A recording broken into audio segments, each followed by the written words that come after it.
Start करते हैं class 9 का चैप्टर नंबर 8 क्वाड्रिलेटरल, इसका एक्सरसाइज 8.2 का क्वेश्चन नंबर 3। क्वेश्चन नंबर 3 में क्या गिवन है कि A B C D is a rectangle and P Q R and S are mid points of the sides A B C C D and D A respectively so that the quadrilateral P Q R S is a rhombus. आपको given क्या दिया हुआ है, A B C D एक rectangle है और P Q R S क्या है, इसके मिड पॉइंट्स हैं। और ये जो हमें क्वाड्रिलेटरल बन रहा है ना, फॉर्म हो रहा है, वो क्या है, एक रोम्बस है। ये हमें क्या करना है, शो करना है। रेक्टेंगल का मतलब क्या होता है कि उसकी जो अपोजिट साइड्स होंगी वो कैसी होंगी, बराबर होंगी। और दूसरी चीज, अगर मैं इसकी प्रॉपर्टीज लिखूं गिवन में, अगर मैं लिखूं तो गिवन में क्या क्या लिख सकती हूँ। गिवन में देखो, जो रेक्टेंगल होता है उसकी जो डायगोनल होती है वो भी कैसी होती है, बराबर होती है। और उसके जो अपोजिट साइड्स होती है वो भी बराबर होती है। ठीक है, तो अपोजिट साइड से हमें कोई लेना देना है नहीं, तो जो मेन चीज़ है वो मैं ये लिखूंगी, जो इसके डायगोनल है वो बराबर है। ठीक है, तो ए सी इज इक्वल टू क्या हो जाएगा, बी डी। दो डायगोनल बन रहे हैं, दो डायगोनल फॉर्म हो रहे हैं। ठीक है, ये हो जाएगा। ओके, फिर इसके बाद हमें प्रूफ क्या करना है, प्रूफ ये करना है कि जो ये हमारा पी क्यू आर एस बन रहा है, क्वाड्रिलेटरल बन रहा है, ये क्या है, एक रोम्बस है। ठीक है, रोम्बस बन रहा है, तो रोम्बस का मतलब क्या होता है, उसकी प्रॉपर्टीज क्या होती है। रोम्बस का ये है प्रॉपर्टीज कि उसकी जो साइड्स होंगी ना, चारों साइड्स होंगी वो कैसी होंगी, बराबर होंगी। और हमें अगर हमने उसको पैरेललोग्राम दिखा दिया, हो जाएगा कंप्लीट अपना। मतलब ये चारों साइड्स जो मेन अपना दिखाना है, ये चारों साइड्स को क्या दिखाना है, बराबर दिखाना है। तो मैं अगर यहाँ से लिखूँ टू प्रूफ में क्या लिखना है, टू प्रूफ में A B is equal to, sorry, P Q R S दिखाना है ना, तो पी क्यू वाली साइड लेनी है। ठीक है, तो P Q is equal to R Q या Q R is equal to R S is equal to S P या पी एस। ठीक है, ये चारों साइड्स हमें क्या दिखानी है, इक्वल दिखानी है। तो हम कैसे दिखाएंगे, एक एक करके मैं क्या करती हूँ, प्रूफ स्टार्ट करती हूँ। ठीक है, तो सबसे पहले मैं क्या करूँगी, मैं डायगोनल बनाऊंगी। उसके पहले वाले क्वेश्चन में भी हमने बहुत सारे सम्स ऐसे किए हैं। देखो, ये जो डायगोनल है ना, ये डायगोनल मैं फॉर्म कर रही हूँ ए सी। ये रहा, मैंने ए सी डायगोनल बना दिया। ठीक है, अब मुझे क्या करना है, अगर मैंने इसको पैरेललोग्राम दिखा दिया तो हमारे लिए काम आसान हो जाएगा। तो मैं कैसे पैरेललोग्राम दिखाऊंगी, सबसे पहले तो मिड पॉइंट थ्योरम क्या होता है वो जान लो। मिड पॉइंट थ्योरम मैं हर एक क्वेश्चन में आपको बता रही हूँ, मिड पॉइंट थ्योरम, ताकि आपको कन्फ्यूज़न ना हो। ठीक है, तो मिड पॉइंट थ्योरम क्या होता है, कोई भी एक ट्राइंगल लो। सपोज मैंने एक ट्राइंगल लिया, ये ए बी सी। ठीक है, ए बी सी मैंने एक ट्राइंगल लिया, उसकी किसी भी दो साइड की मिड पॉइंट लो, किसी भी दो साइड की मिड पॉइंट लो। मैंने ये साइड उठाया और ये साइड उठाया। ठीक है, ये दोनों, इसकी दोनों मैंने मिड पॉइंट पॉइंट आउट कर दिया। अब क्या करो, ये लाइन को मिला दो। ये लाइन जो बन रही है ना, वो जो तीसरी साइड ट्राइंगल की बच गई है, तीसरी साइड कौन सी बची, ए बी सी बची हुई है। ठीक है, तो ये जो लाइन हमने ज्वाइन किया, मिड पॉइंट मिलाने के बाद जो ये लाइन बनी, ये तीसरी साइड जो बच रही है बी सी साइड ट्राइंगल की, बी सी, वो इसकी क्या होगी, पैरेलल होगी। तो यहाँ से आप ये लिख सकते हो, अगर मैं मान लेती हूँ ये डी ई है, जो मैंने मिड पॉइंट मार्क किया था। ठीक है, तो ये जो लाइन बन रही है डी ई, ये पैरेलल होगी बीसी की, यही थ्योरम कहता है। और दूसरा चीज ये कहता है कि जो डी ई होता है ना, वो हाफ होता है बीसी का, उसका हाफ होता है। ठीक है, यही मिड पॉइंट थ्योरम है, तो इसमें यही यूज होने वाला है।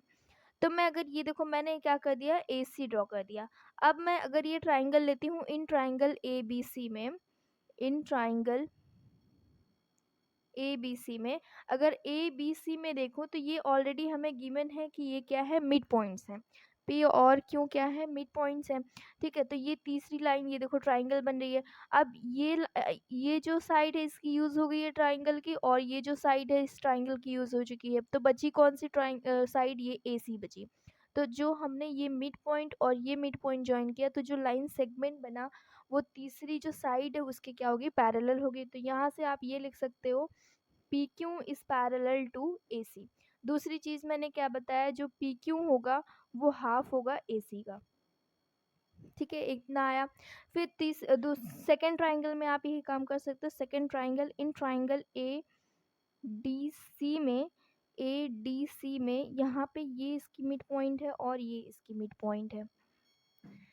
इन ट्राइंगल एडीसी में जो एस है वो क्या है, मिड पॉइंट है डीए का, और जो आर है वो भी मिड पॉइंट है इसका डीसी का। ठीक है, तो ये मिड पॉइंट और ये मिड पॉइंट मिला के एक लाइन सेगमेंट बना।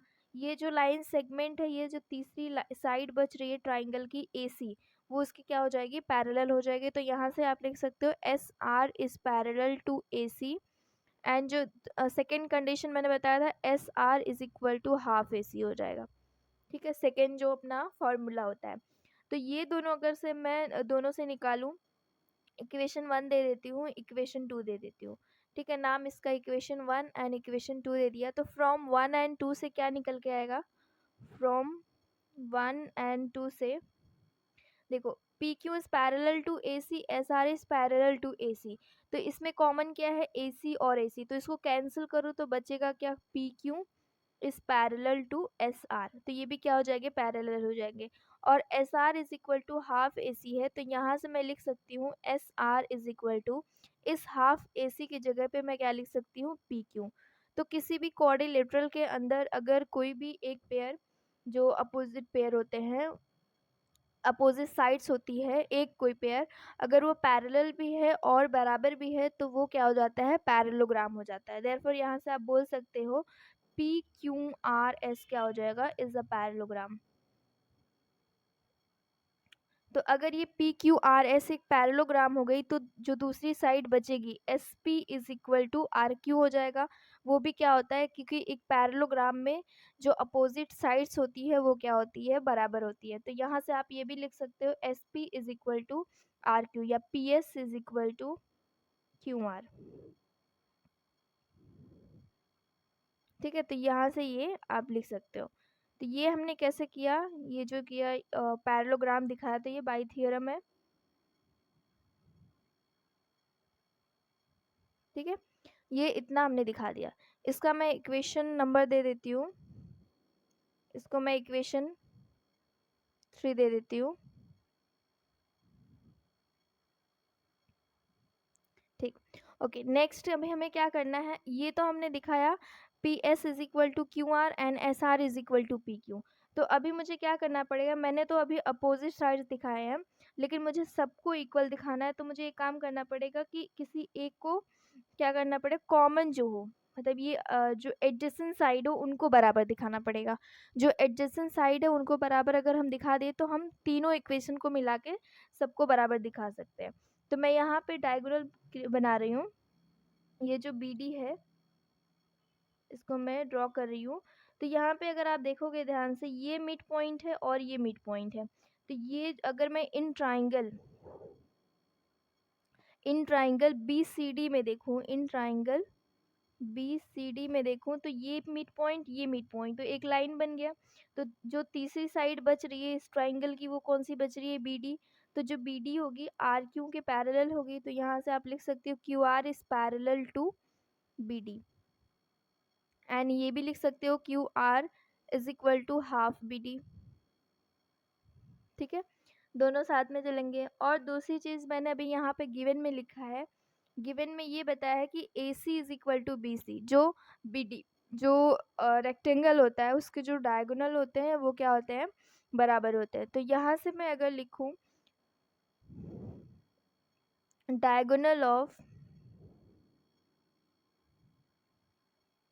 रेक्टेंगल, ठीक है, तो ये क्या होता है, आर इक्वल।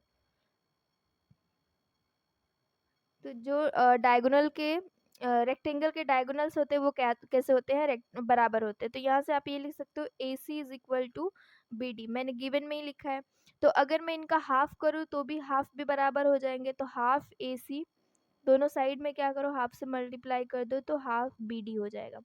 ठीक है, अब यहाँ पे इक्वेशन का नाम दे देती हूँ मैं, ये इक्वेशन 4 हो गया, ये इक्वेशन 5 नाम दे देती हूँ। चारों इक्वेशन, पांचों इक्वेशन को मिला के मैं क्या करूँगी, सबको बराबर करूँगी। तो from equation 1 two, from equation 1 2 3 4 and 5 से, ठीक है, पांचों इक्वेशन से हम क्या करेंगे, सबको बराबर करेंगे। तो कैसे करेंगे, देखो यहाँ पे हमने क्या दिया हुआ था, P Q is equal to half A C. तो मैं यहाँ पे बस समझाने के लिए कर रही हूँ, P Q is equal to half A C, but half A C किसके बराबर है, हाफ बी डी के।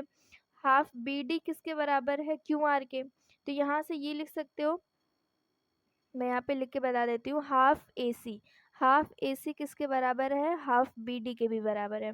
और हाफ बी डी यहाँ पे हाफ ए सी और किसके बराबर था, एस आर के बराबर था, तो यहाँ पे एस आर भी लिख सकते हो। और जो यहाँ पे बी डी था, हाफ बी डी था, वो किसके बराबर था, क्यू आर के बराबर था, तो यहाँ पे क्यू आर भी लिख सकते हो। और जो क्यू आर है वो किसके बराबर है, पी एस के बराबर है।